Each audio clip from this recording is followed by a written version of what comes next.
Weight loss is one of those things I feel like I could talk about endlessly. I've already made 2 videos talking about my experience, but if you aren't familiar with my story, let me catch you up to speed. After a pretty traumatic childhood and a really difficult divorce between my parents in high school, I went to college and ended up gaining quite a bit of weight. The largest I ever got, I believe, was a 2X, somewhere near 200 pounds. After I kept gaining and gaining, I eventually reached a personal breaking point where I knew I had to make a change. So over the course of a few years, like 2020 to 2023, I dedicated a lot of my mental effort to losing that weight and becoming healthy again. This experience shaped who I am today and how I perceive the world. I can truly talk about this topic ad nauseum. So for this video, I want to discuss things that I wasn't expecting with weight loss, or things that sort of caught me by surprise. So this video, we're going to be talking physical changes, body dysmorphia, eating habits, and mental health. So grab a drink, get a little snack, get comfy, and let's get into it. Really quick, before we get into this video, I want to plug a little trip I am doing in the fall. Working together with Trova Trip, I am organizing a group trip to Croatia. Very similar to Greece, but less expensive. They have beautiful blue waters, stunning architecture, and a lot of Game of Thrones was actually filmed there. I wanted to create this opportunity to connect as a community with like-minded people and travel somewhere new, explore somewhere fun. Come solo, come with a friend, whatever. I'm just excited to meet you guys in person and have this opportunity to travel with you. If you'd like to learn more, details will be in the description, and I can't wait to see you there. First up, let's talk bodily changes. Some of these were expected and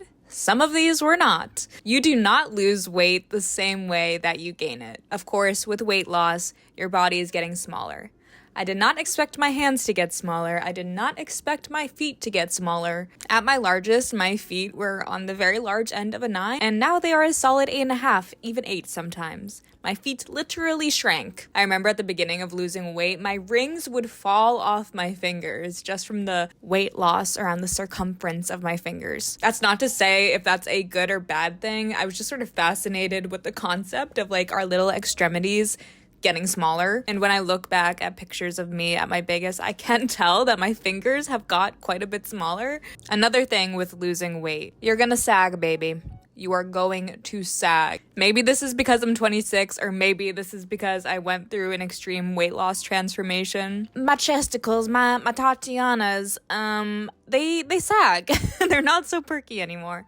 Because with gravity, the skin loosens, your chest tissue loosens. They don't snap back to perky, let me just tell you that much. None of the things I'm saying this are in a self-hatred way. They are just simply neutral observations of what happened. On the positive side, I was definitely left with bigger boobs and a bigger bum that I probably would not have had if I didn't gain weight. I'll keep the triple Ds, thank you. Another area on my body that I noticed there is still quite a bit of sagging is my biceps and my upper arms. Can't tell wearing this long sleeve top, but I just have loose skin along the bottom of my bicep. What do they call those? Like chicken wings? Or I mean, I still think I have a bit of weight to lose, so maybe that could tighten up. But when you lose weight, you are left with a little bit of saggier skin, and that's okay. Another thing with getting fatter is you get a lot of stretch marks. For me, it was in the hip regions, the thighs, I have it on my boobs, your love handles, your arms. This happens when your skin is stretched and the middle layer of the skin, the dermis, breaks. When I initially got them, they were this sort of dark purple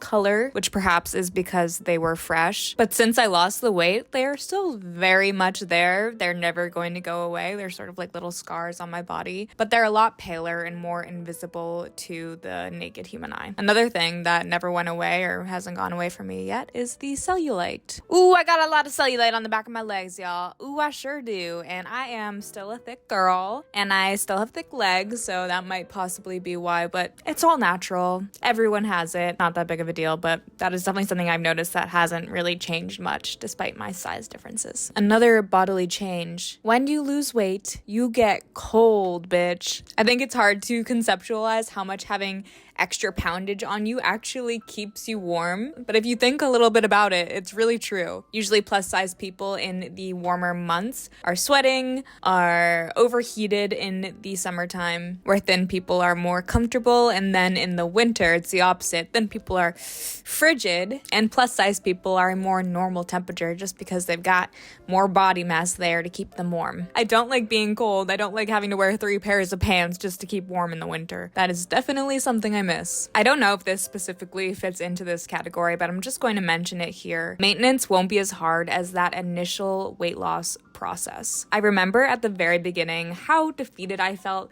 I felt like I was starving. I was so hungry. I was really irritable because it takes a minute for your body to adjust to a caloric deficit and the change. But rest assured, your body will slowly adjust. And if it's not, then you are in too extreme of a caloric deficit or you aren't getting the right nutrients in your body. Now let's talk about size blindness. When I initially began to gain weight, I didn't so much notice the changes in my actual body versus people's reaction to it. Living in your own skin, things can feel very gradual going both directions. I think other people have a more objective point of view where maybe they haven't seen me in a few months and they say, whoa, you gained a lot of weight. Or I don't know, if you've ever been fat, I'm sure you are familiar with the comments. Looking back at pictures of myself now when in a smaller body, I question how did I let myself get so big? How did I let it get so far? And then in comparison to now in my current body, I feel like I have no idea of what I actually look like. And to be totally honest with you guys,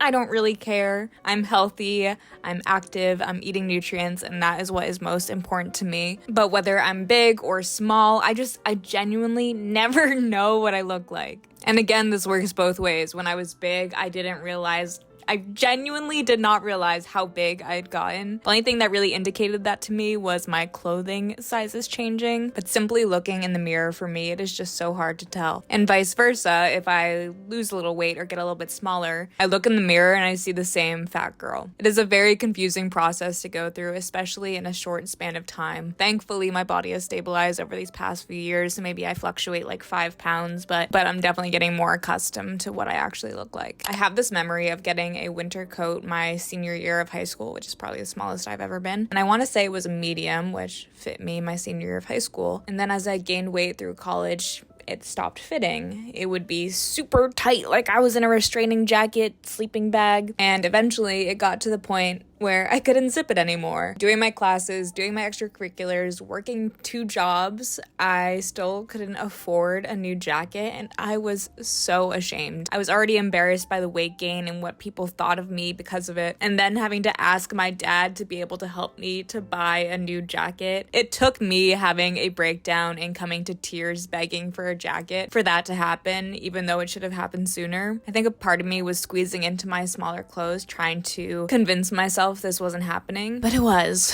Let's talk about eating, and I think this can be an especially sensitive area. So if you struggle with disordered eating of any kind, maybe skip forward a few minutes. What I boiled down my weight gain to, and what I continue to battle with and struggle with in my adult life, is overeating. I don't think until recently I fully comprehended how closely my mental health was tied with my binge eating and weight gain, but those are 2 peas in a pod, and I will get into the mental health in the next section. I created some really unhealthy coping mechanisms in my childhood. When I was deprived of comfort and solace as a child, I would turn to the only thing I had, which was food. My parents would be screaming at each other in the living room, and I would be army crawling to the snack cabinet and scarfing my face down to find some serotonin, some happiness, some comfort. So I learned from a young age to ignore bodily cues of hunger and just stuff my face to feel good. And when that becomes especially dangerous is if I am going through a hard time, I'm going to be that much more prone to overeating and weight gain. Like I mentioned earlier, it will not be easy to eat less. For a while, it feels like you're starving. Little by little, you get used to it. You have to drink lots of water, eat lots of vegetables, ensure you're getting your protein, and lose weight in a way that is sustainable, which takes time. When I would fantasize about losing weight at my largest, I imagined my life would be perfect. All of my issues would be solved once I got skinny. Let me tell you, your eating habits will not be solved. A similar example I can think to give you all is when you go into major weight loss surgery. They say you're gonna gain it all back unless you change your patterns of eating. And that is completely true even with normal weight loss. It is a very slippery slope, my friends, and one that I have towed the line of for a long time. Where change really begins is your mental health. Mental health is key, and I cannot emphasize this enough. Not until years out from my weight loss transformation did this fact truly hit me, how close my weight management lies with where my mental health is at. Through years of therapy and self-work, I learned I have chronic PTSD, depression, and likely autism.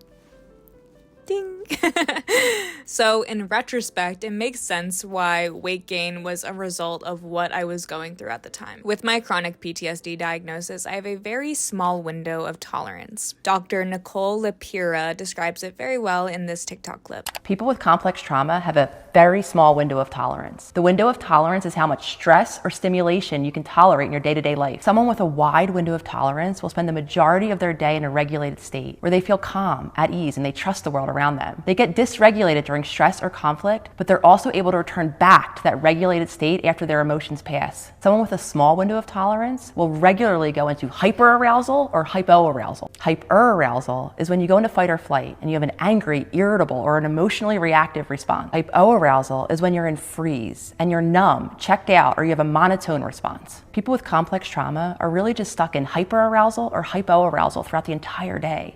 And sometimes they go back and forth between the two, which can really look like what we call mood swings. A sign you might be stuck in hyperarousal or hypoarousal is you spend the majority of your time looking for something external to soothe you. It can be food, substances, social media, or really anything that helps us feel like we're in our window of tolerance, even though we're not. This is why it's so important for people with complex trauma to do something that's called widening the window.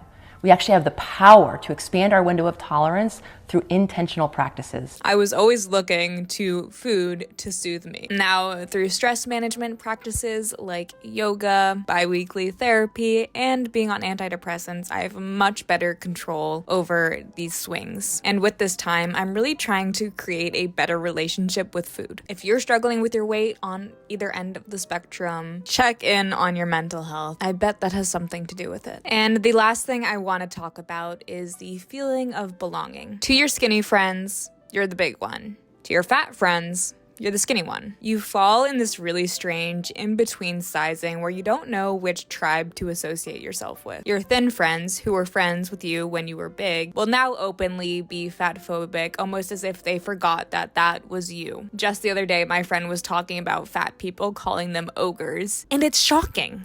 Truly, it is shocking how people talk about fat people. It sort of puts you in this uncomfortable position where you want to correct them and be like, why are you saying that? What makes you say that? But there's also a piece of you that feels like, finally, I made it into the skinny club. It's a really odd experience. And then when I'm around my plus size friends, I'm constantly questioning myself if what I'm saying is fat phobic, if any of my opinions lie in fat phobia, which sometimes they had, and I had to come to reckoning with that and face that within myself. Something else that surprised me with losing weight is the feeling that my success is only valid when I'm thin. Despite my aspirations and my accomplishments when I was plus size, it didn't matter because I was still fucking fat. And that's not my personal being saying that, that is the public reaction to me. Now, my weight doesn't hold me back from my accomplishments being celebrated. It feels really weird to say, but it is just an honest experience that I have felt. I've also had to come to terms with the fact that this experience will always be a part of my story. It's shaped my perspective in even deeper ways than I can actually comprehend. When I go on dates and guys ask about my dating history and I say, oh, I